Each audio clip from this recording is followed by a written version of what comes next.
रामायण सिर्फ एक पुरानी कथा नहीं है, ये जीवन जीने की कला है।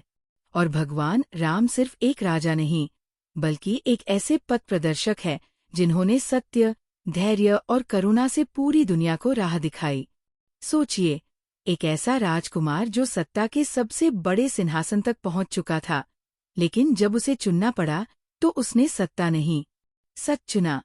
जब दुनिया ने उनका मजाक उड़ाया, जब अपनों ने सवाल उठाए, तब भी उन्होंने निंदा का जवाब शांति से दिया। उन्होंने बदला नहीं लिया, बस खुद को और ऊंचा उठा लिया। आज जब हम छोटी छोटी बातों पर टूट जाते हैं, जब हमें लगता है कि दुनिया हमें नहीं समझती, उस वक्त रामायण हमें याद दिलाती है कि सच्चा बल क्रोध में नहीं, शांति में है। सच्चा नेता वो है जो आलोचना को सह ले, पर सही रास्ते से न हटे। सच के रास्ते पर चलने वाला अकेला हो सकता है, पर गलत कभी नहीं होता। आज के इस वीडियो में हम उसी कहानी को फिर से जिएंगे। एक ऐसी सीख जो हमें रोज की भागदौड़, रिश्तों और समाज के डर से मुक्ति दे सकती है। तो चलिए, चैट विद बुक्स पर हम एक नई नज़र से देखते हैं राम की वो कहानी जब उन्होंने सत्ता नहीं, सच को चुना और सिखाया, धैर्य, शांति और सच्चाई ही असली शक्ति है।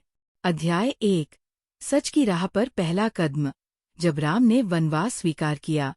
पितु वचन मन माही, मम प्रिय जननी समान। राम कहते हैं, पिता के वचन मेरे लिए माता समान प्रिय हैं। अयोध्या का राजमहल खुशियों से गूंज रहा था। राजा दशरथ ने घोषणा की थी कि अगली सुबह राम का राज्याभिषेक होगा। सारी प्रजा में उत्साह था, क्योंकि राम सिर्फ एक योग्य राजकुमार नहीं थे, वो हर दिल की धड़कन थे। लेकिन उसी रात एक षड्यंत्र हुआ। कैकेयी, जो कभी राम से स्नेह करती थीं, अपने बेटे भरत के लिए सत्ता चाहने लगी। उन्होंने दशरथ से उनके 2 वचन मांगे, भरत को राजा बनाया जाए और राम को 14 वर्ष का वनवास दिया जाए। ये खबर सुनकर अयोध्या की आत्मा कांप उठी। लेकिन राम, वो शांत थे। बिना एक शब्द की शिकायत किए उन्होंने पिता की मर्यादा और कैकेयी की इच्छाओं का सम्मान करते हुए वनवास स्वीकार कर लिया। ये सिर्फ एक त्याग नहीं था, ये सच्चाई, कर्तव्य और आत्मसंयम की सबसे ऊंची मिसाल थी। सीख, राम ने सत्ता, ऐश्वर्य और आराम को छोड़कर जो रास्ता चुना, वो था आत्मबल और नैतिकता का। आज जब हमें ऑफिस में प्रमोशन नहीं मिलता, जब कोई हमें गलत समझता है, जब परिवार में कोई हमारा सम्मान नहीं करता, हम अक्सर क्रोधित हो जाते हैं, टूट जाते हैं। लेकिन राम हमें सिखाते हैं कि सच्चाई का रास्ता हमेशा आसान नहीं होता, लेकिन अंततः वही रास्ता भीतर की शांति और स्थायी सम्मान देता है। उदाहरण, सोचिए एक युवा अधिकारी का, जिसे उसके सहकर्मी की गलती की वजह से फील्ड पोस्टिंग पर भेजा गया। वो नाराज हो सकता था, लेकिन उसने चुपचाप जिम्मेदारी स्वीकार की। वहीं से उसने अपने जीवन की सबसे बड़ी सीखें सीखी, नेतृत्व, आत्मनियंत्रण और धैर्य की। आज वो उसी विभाग का सर्वोच्च अधिकारी है। राम की तरह अगर हम भी हर कठिन फैसले को विरोध नहीं, एक सीख समझकर अपनाएं, तो हमारे भीतर एक गहरा परिवर्तन शुरू होता है। अध्याय 2, निंदा के बीच मौन क्यों जरूरी है। सहस्र निंदक बोलहीं, नाथ सुनहु सब ध्यान। राम नाम सुमिरत रहो, यही सम धर्म न आन। 1000 लोग निंदा करें, हे प्रभु, फिर भी ध्यान से सुनो और राम नाम जपते रहो, इससे बड़ा कोई धर्म नहीं। जब राम को वनवास मिला, अयोध्या में जैसे तूफान आ गया। जनता रो पड़ी, महाराज दशरथ दुख से टूट गए, लेकिन सबसे ज्यादा जिसने सब कुछ शांति से सहा, वो थे श्री राम। उन्होंने न कैकेयी से क्रोध किया, न जनता को उकसाया, न ही किसी से कोई शिकायत की। उन्होंने अपने कर्तव्य को स्वीकारा और मौन रहकर निंदा, पीड़ा और अन्याय को आत्मबल से झेला। जब लक्ष्मण ने पूछा, भैया आप कुछ बोलते क्यों नहीं, ये तो अन्याय है, तब राम ने बस मुस्कुराकर कहा, धैर्य वही रखता है जो भीतर से मजबूत होता है। सीख, आज के समय में अगर कोई हमारे बारे में गलत कह दे, सोशल मीडिया पर, परिवार में या ऑफिस में, हम तुरंत प्रतिक्रिया देने लगते हैं। लेकिन राम का जीवन हमें सिखाता है कि हर आरोप का जवाब शब्दों से नहीं, कर्मों से देना चाहिए। मौन सिर्फ चुप रहना नहीं होता, ये भीतर की ताकत का प्रमाण होता है। उदाहरण, कल्पना कीजिए एक युवा शिक्षक की, जो पहली बार किसी स्कूल में पढ़ाने गया। कुछ वरिष्ठ लोग उसे अनुभवहीन कहकर उसकी आलोचना करने लगे, लेकिन उसने जवाब देने के बजाय पूरी मेहनत से बच्चों को पढ़ाया। 1 साल बाद उसी के स्टूडेंट्स ने टॉप किया और अब वही शिक्षक स्कूल का सबसे सम्मानित शिक्षक बन गया। राम की तरह अगर हम भी हर आलोचना को सुनकर शांत रहना सीख जाएं, तो समय खुद हमारे पक्ष में बोलने लगता है। निष्कर्ष, निंदा को जवाब देना आसान है, लेकिन सहकर आगे बढ़ना, यही असली वीरता है। राम ने दिखाया कि मौन कभी कभी सबसे बड़ा प्रतिशोध होता है और सबसे शांत तरीका भी। क्या आपने कभी ऐसी स्थिति झेली है जहां मौन रहना सबसे कठिन पर सबसे सही विकल्प था? नीचे कमेंट करके बताएं। अध्याय 3, रिश्तों में सत्ता नहीं, समर्पण चाहिए। भरत कहेउ समुझाई कर जोरी, निज अनुराग न थोरी, सिंहासन तजी वन पत कहूं, राम प्रतापु मोहि प्राण समरहूं। भरत ने हाथ जोड़कर कहा, मेरा प्रेम छोटा नहीं है, मैं राजगद्दी त्याग दूंगा। राम का प्रताप ही मेरे लिए प्राणों के समान है। अगर कहें राम और भरत के रिश्ते में राजनीति नहीं, बस प्रेम और त्याग था, तो आप सोच सकते हैं ये कैसा संभव है। राम वनवास को गए और भरत को जब ये खबर मिली कि उनकी मां कैकेयी के कारण ही राम को वनवास मिला, तो उनका मन ग्लानि और पीड़ा से भर गया। अयोध्या पहुंचकर उन्होंने राजगद्दी स्वीकार नहीं की। वह सीधे चित्रकूट पहुंचे। सिर्फ एक ही मकसद था, राम को वापस लाना। वहां का दृश्य अत्यंत भावुक था। 2 भाई आमने सामने खड़े थे। एक के पास सत्ता थी, लेकिन दिल में ग्लानि थी। दूसरे के पास कुछ नहीं था, लेकिन आत्मशांति थी। राम ने कहा, भरत, जो हमारे पिता ने आदेश दिया वो मेरा धर्म है। भरत ने उत्तर दिया, भैया, अगर आप नहीं लौटे तो मैं ये राज्य कभी स्वीकार नहीं करूंगा। बस आपकी खड़ाऊ लाकर उन्हें सिंहासन पर रखूंगा और खुद सिर्फ सेवक बनकर शासन करूंगा। सीख, आज जब परिवारों में छोटी छोटी बातों पर भाई भाई में झगड़े हो जाते हैं, संपत्ति, अधिकार, ईगो और नियंत्रण के लिए, वहां भरत और राम का ये त्याग हमें एक आदर्श दिखाता है। रिश्तों में अगर सच्चा प्रेम है तो सत्ता, अधिकार या अहंकार की कोई जगह नहीं होनी चाहिए। एक भाई ने राज्य को ठुकरा दिया और दूसरे ने अपने हक को सिर्फ धर्म के लिए त्याग दिया। उदाहरण, सोचिए एक कंपनी में 2 भाइयों का बिजनेस था। बड़े भाई ने कंपनी खड़ी की, लेकिन छोटे भाई ने धीरे धीरे उसका नियंत्रण ले लिया। बड़े भाई ने किसी कोर्ट का सहारा नहीं लिया। उसने कहा, अगर मेरे भाई की जरूरत है तो ये भी मेरा कर्तव्य है। बाद में वही छोटा भाई अपनी गलती समझ गया और कंपनी को मिलकर चलाया। उनका रिश्ता पहले से और मजबूत हो गया। निष्कर्ष, राम और भरत की कहानी सिर्फ भाईचारे की मिसाल नहीं, बल्कि इस बात का प्रमाण है कि रिश्ते त्याग और समर्पण से चलते हैं, अधिकार और नियंत्रण से नहीं। जब हम दूसरों की भलाई सोचते हैं, तभी सच्चे रिश्ते फलते फूलते हैं। क्या आप भी कभी किसी रिश्ते में अपनी इच्छा के बदले समर्पण का रास्ता चुन पाए हैं? नीचे कमेंट करके जरूर बताइए। अध्याय 4, राम ने क्यों चुपचाप स्वीकार किया वनवास? रामायण उद्धरण, राजधर्म मर्यादा राखी, जन्नी वचन प्रतिज्ञा साखी। राम ने राजधर्म, माता के वचन और पिता की प्रतिज्ञा की मर्यादा को निभाया। एक ऐसा निर्णय जो सिर्फ त्याग नहीं, बल्कि पूरे समाज को दिशा देने वाला था। कहानी, जब राजा दशरथ ने कैकेयी के वरदान को निभाते हुए राम को वनवास का आदेश दिया, तो राम के पास 2 विकल्प थे। वो सत्ता के लिए लड़ते या चुपचाप वनवास स्वीकार करते। राम ने बिना एक शब्द कहे मुस्कुराते हुए वनवास स्वीकार कर लिया। ये सिर्फ त्याग नहीं था, ये एक गहरा संदेश था। सच्चा नेता वही होता है जो व्यक्तिगत नुकसान उठाकर भी व्यवस्था की मर्यादा को बनाए रखे। आज के समय में जब सत्ता के लिए लोग अपनों को भी कुर्बान कर देते हैं, राम का ये निर्णय हमें सिखाता है कि सत्ता से बड़ा होता है सिद्धांत। उनके लिए पिता की मर्यादा, माता का वचन और प्रजा की शांति अपनी व्यक्तिगत इच्छा से कहीं ऊपर था। उदाहरण, कल्पना कीजिए एक आईएएस अधिकारी की, जिसे एक घोटाले को छुपाने के लिए ऊपर से दबाव आता है। उसके पास दो रास्ते हैं, अपनी नौकरी और पद बचाए रखे या सच का साथ दे और इस्तीफा दे दे। अगर वो सच का साथ देता है तो वो राम की राह पर है, जहाँ सत्ता नहीं, सच को चुना जाता है। सीख, राम ने कभी कैके से नाराजगी नहीं जताई। उन्होंने जनता से कोई शिकायत नहीं की। उन्होंने अपने निर्णय से एक उदाहरण पेश किया कि अगर आप सच्चाई और धर्म के रास्ते पर चलेंगे तो भले ही शुरुआत में अकेले हों, लेकिन समय आने पर पूरा संसार आपके साथ खड़ा होगा। राम का वनवास सिर्फ एक दंड नहीं था, वो तो एक शिक्षा थी पूरे समाज के लिए। धर्म की रक्षा सत्ता से नहीं, अपने आचरण से होती है। निष्कर्ष, जब कोई आपके साथ अन्याय करता है तो आपका जवाब क्या होता है? गुस्सा, बदला या चुप रहकर सच्चाई का साथ देना?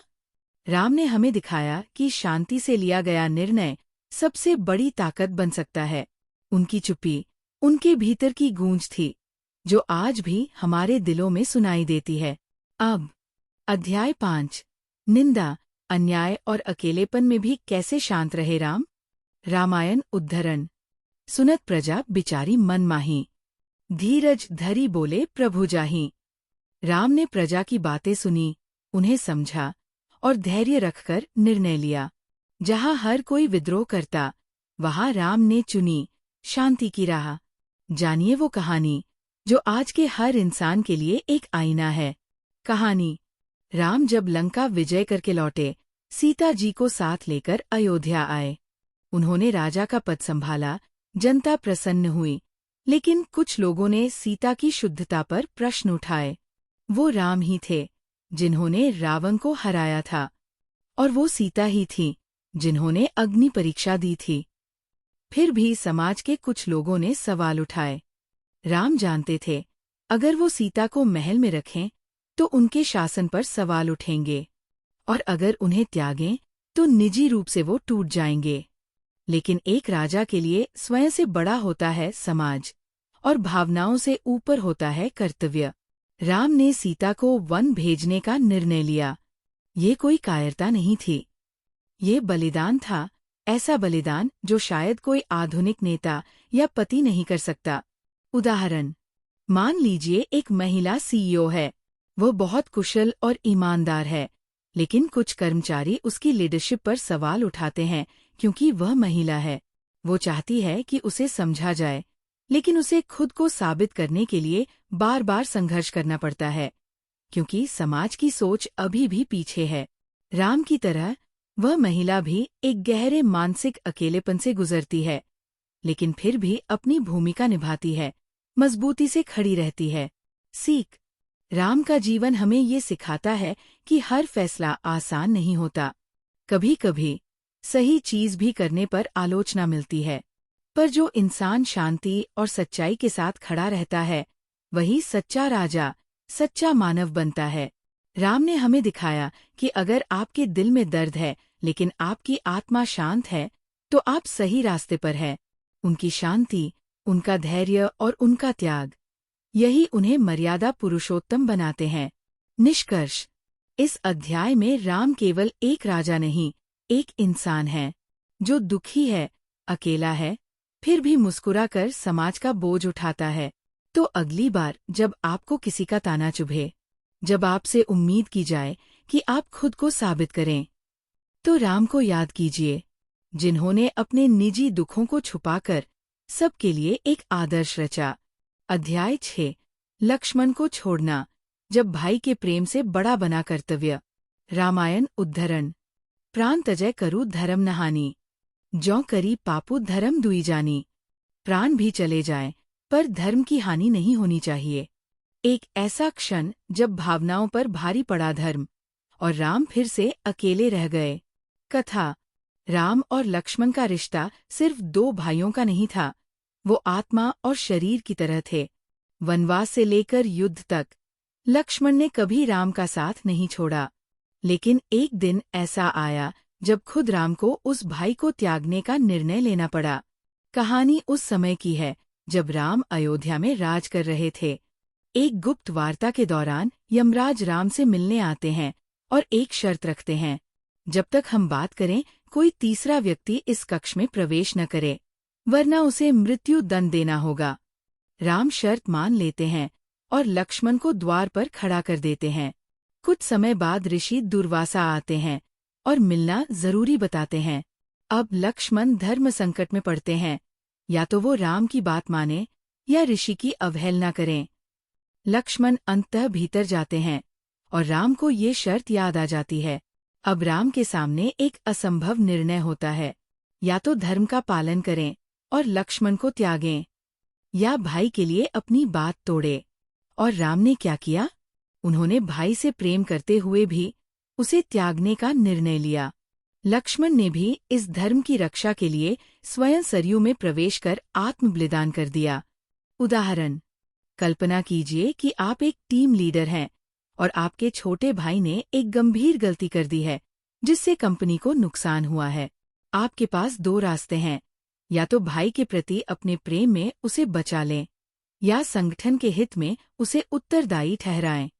राम की तरह जब व्यक्ति भावनाओं से ऊपर उठकर न्याय करता है, वही सच्चे नेतृत्व का प्रमाण होता है। सीख: राम का ये निर्णय हमें सिखाता है कि कभी-कभी जीवन में ऐसे पल आते हैं जहां हमें अपनों को खोकर भी धर्म निभाना पड़ता है। ये आसान नहीं होता, लेकिन यही इंसान की असली परीक्षा होती है।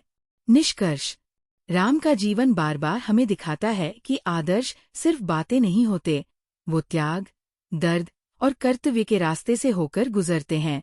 तो जब आपको कभी ऐसा लगे कि कोई अपना आपके उसूलों के खिलाफ है, तो खुद से पूछिए, क्या मैं अपने सिद्धांतों के साथ खड़ा रहूंगा या भावनाओं में बह जाऊंगा?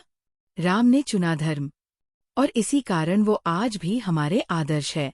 अब अगला अध्याय है अध्याय 7, सीता की अग्नि परीक्षा, जब प्रेम को साबित करना पड़ा। रामायण उद्धरण: सुनहु राम सुभाव नारी का, सांझ कहोन धरी ध्यान विचारी का।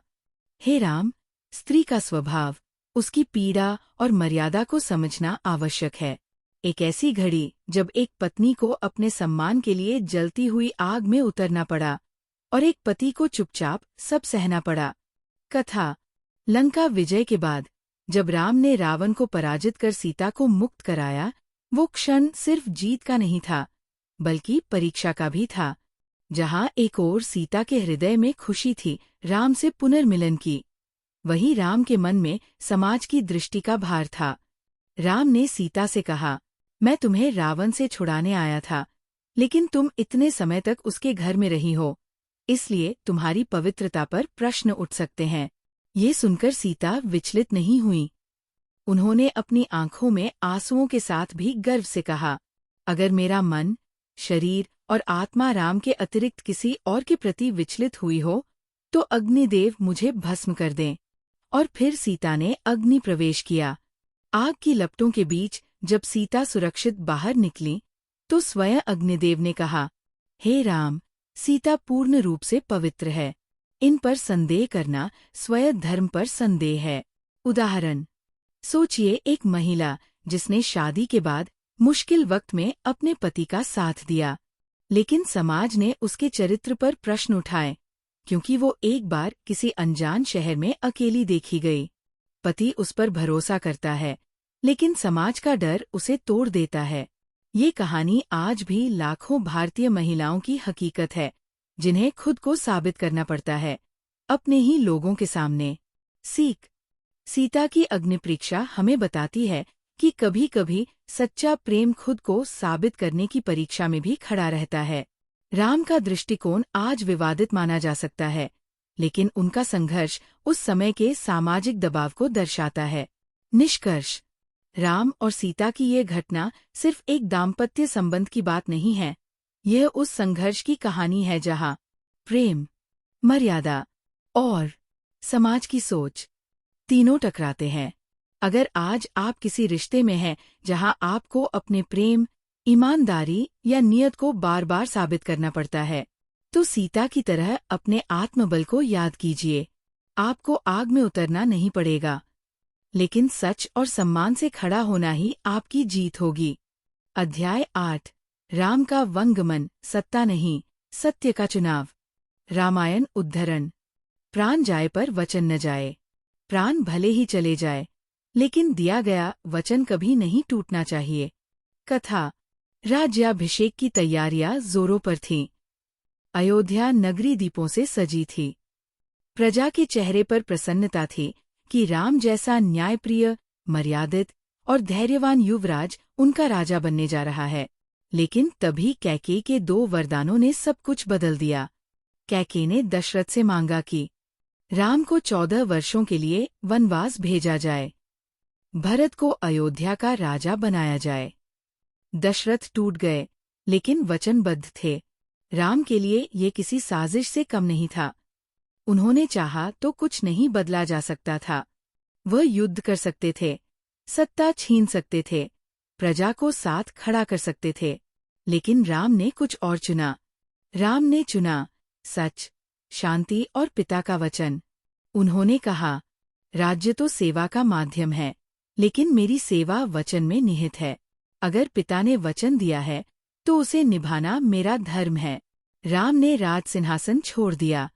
उन्होंने रथ छोड़ा, शाही वस्त्र छोड़े और वनगमन का मार्ग अपनाया। उदाहरण। आज की जिंदगी में सोचिए, एक युवा जो अपने पिता के व्यापार में शामिल होने वाला है। पिता अचानक बीमारी के कारण आर्थिक निर्णय लेने में असमर्थ हो जाते हैं। परिवार के कुछ सदस्य कहते हैं कि अब इस युवा को नौकरी छोड़ दे और परिवार की जिम्मेदारी उठाए। वो युवा नौकरी छोड़ता है, आराम और सुरक्षा का जीवन त्याग कर पारिवारिक जिम्मेदारी निभाने को चुनता है। ये त्याग भी उतना ही बड़ा है जितना राम का। सीख। राम का वंगमन एक राजा बनने से ज्यादा एक इंसान बनने की कहानी है, जहां उन्होंने अपने व्यक्तिगत सुख की बजाय एक बड़े उद्देश्य को चुना। निष्कर्ष। राम हमें सिखाते हैं कि सत्ता पाना जीवन का लक्ष्य नहीं है, बल्कि सच निभाना, वचन निभाना और मर्यादा में रहना ही सच्ची सफलता है। आज जब हम छोटे छोटे स्वार्थ के लिए झूठ बोलते हैं, रिश्ते तोड़ते हैं या नियम तोड़ते हैं, राम का ये त्याग हमें आईना दिखाता है। अगर आपके जीवन में कभी ऐसा मोड़ आए जहां आपको सत्य या सुविधा में से एक चुनना हो, तो राम का रास्ता याद रखना। शायद रास्ता कठिन होगा, लेकिन अंत में वही आपको सच्चा सम्मान दिलाएगा। अब बढ़ते हैं अगले अध्याय की ओर। अध्याय 9 श्रीराम की निंदा, जब अच्छाई को भी गलत समझा गया। रामायण उद्धरण। लोकमत में चलना राजा का धर्म है, चाहे वह उसे व्यक्तिगत रूप से सही न भी लगे। वाल्मीकि रामायण। क्यों कभी कभी सच्चे लोग भी आलोचना के शिकार होते हैं? कथा। लंका विजय के बाद श्री राम जब सीता को अयोध्या वापस लाए, तो ये क्षण हर दृष्टि से ऐतिहासिक था। एक राजा ने अपनी पत्नी को रावण जैसे राक्षस के चंगुल से छुड़ाया, न्याय की स्थापना की और धर्म की विजय हुई। लेकिन अयोध्या लौटने के बाद कुछ लोगों ने सीता की पवित्रता पर प्रश्न उठाना शुरू कर दिया। रावण की नगरी में इतने दिन रही स्त्री कैसे शुद्ध रह सकती है? ये सवाल समाज ने उठाया और राजा राम के सामने एक कठिन निर्णय रख दिया। राम सीता से प्रेम करते थे, उन पर विश्वास भी था, लेकिन वह केवल एक पति नहीं, बल्कि एक राजा भी थे, और राजा का धर्म था प्रजा की सोच का सम्मान करना। इसलिए उन्होंने सीता को वन भेज दिया, एक ऐसा निर्णय जिसने उन्हें भीतर से तोड़ दिया। उदाहरण। आज भी एक सच्चा इंसान, चाहे वो ऑफिस में ईमानदारी से काम कर रहा हो या रिश्तों में वफादार हो, लोगों की नज़रों में कई बार गलत समझा जाता है। मान लीजिए एक महिला ऑफिस में हर किसी से शालीनता से पेश आती है, लेकिन कुछ लोग उसकी मुस्कान को गलत मतलब दे देते हैं। या एक टीचर जो बच्चों की भलाई के लिए सख्ती करता है, लेकिन माता पिता उसे कठोर समझते हैं। ये लोकमत का दबाव होता है, जो अच्छाई को भी कटघरे में खड़ा कर देता है। सीख। श्रीराम ने ये दिखाया कि कभी कभी एक सच्चा व्यक्ति भी आलोचना से नहीं बचता। आपकी नीयत भले ही शुद्ध हो, पर समाज का नजरिया अक्सर धुंधला होता है। फिर भी राम ने न तो कड़वाहट रखी, न बदले की भावना। उन्होंने अपने दर्द को सहा और धर्म के रास्ते पर अडिग रहे। निष्कर्ष, राम की निंदा हमें सिखाती है कि जिंदगी में ऐसे पल आएंगे जब आपको गलत समझा जाएगा, जब आपके निर्णय पर सवाल उठेंगे। लेकिन अगर आप सही हैं, अगर आपकी आत्मा शांत है, तो आपको खुद से कोई सफाई देने की जरूरत नहीं। राम की तरह शांत रहो, मर्यादा में रहो, क्योंकि समय खुद साबित करेगा कि तुम सही थे। अब आगे बढ़ते हैं अंतिम और सबसे महत्वपूर्ण अध्याय की ओर। अध्याय 10, रामराज्य, जब सेवा, करुणा और न्याय की बनी पहचान। रामायण उद्धरण। प्रजा सुखे सुखन राज्ञ प्रजाना च हिते हितम, नात्म प्रिय हित राज्ञ प्रजाना तु प्रिय हितम। प्रजा के सुख में ही राजा का सुख है, प्रजा के हित में ही राजा का हित है। राजा के लिए स्वयं का नहीं, प्रजा का हित सर्वोपरि है। कैसे राम का आदर्श नेतृत्व आज भी भारत के सपनों में जीवित है। कथा। श्रीराम के राज में ऐसा कोई नहीं था जिसे अन्याय मिला हो, न कोई भूखा सोया, न कोई असुरक्षित रहा। ये वही समय था जिसे रामराज्य कहा गया, एक आदर्श राज्य जहाँ धर्म, करुणा और न्याय सर्वोच्च थे। श्रीराम राजा थे, लेकिन उन्होंने कभी सत्ता का दुरुपयोग नहीं किया। वह न्याय के लिए हर संभव त्याग करने को तैयार रहते। सीता का त्याग, लक्ष्मण के वियोग का दर्द, अपने परिवार से दूरी, ये सब उन्होंने प्रजा की भलाई के लिए सहा। उनका विश्वास था, राजा का कर्तव्य है पहले जनता, फिर खुद। उनकी विनम्रता का उदाहरण ये था कि वो स्वयं दरबार में सबसे पहले उठकर संतों और वृद्धों का स्वागत करते थे। उन्होंने कभी भी अपने अधिकारों का अभिमान नहीं किया। आधुनिक उदाहरण। आज भी जब कोई नेता या व्यक्ति अपने पद या पावर का उपयोग केवल सेवा के लिए करता है, तो लोग उसे सम्मान देते हैं। सोचिए, एक सरकारी अफसर जो भ्रष्टाचार से दूर रहते हुए गरीबों के लिए योजनाओं को जमीन पर उतारता है, या एक टीचर जो गांव में रहकर सैकड़ों बच्चों की जिंदगी संवार देता है, बिना किसी प्रचार के। ये सब आज के रामराज्य के प्रयास है। सीख। राम का नेतृत्व हमें सिखाता है कि असली ताकत करुणा में है और सच्चा नेतृत्व सेवा में। राजा वही जो सबसे पहले खुद नियमों का पालन करे, जो आलोचना सहकर भी न्याय करे। निष्कर्ष, रामराज्य केवल इतिहास नहीं, एक दिशा है, एक आदर्श है। हर घर में, हर संस्थान में, हर नेता में अगर राम जैसे गुण आ जाएं, तो सचमुच समाज स्वर्ग बन सकता है। रामराज्य सिर्फ शासन नहीं, जीवन जीने की शैली है, जहाँ सेवा, दया और धर्म एक साथ चलते हैं। रामायण सिर्फ एक ग्रंथ नहीं है, ये जीवन जीने की कला है। हर अध्याय, हर संवाद हमें सिखाता है कि सच्चाई, धैर्य और करुणा से बड़ा कोई अस्त्र नहीं। आज की इस कहानी में आपने देखा कि कैसे श्रीराम ने सत्ता को त्याग कर भी शांति को चुना, कैसे उन्होंने आलोचनाओं में भी संयम नहीं छोड़ा। ये सिर्फ उनकी कहानी नहीं, ये हर उस इंसान की कहानी है जो आज के समय में भी अच्छाई के रास्ते पर चलना चाहता है।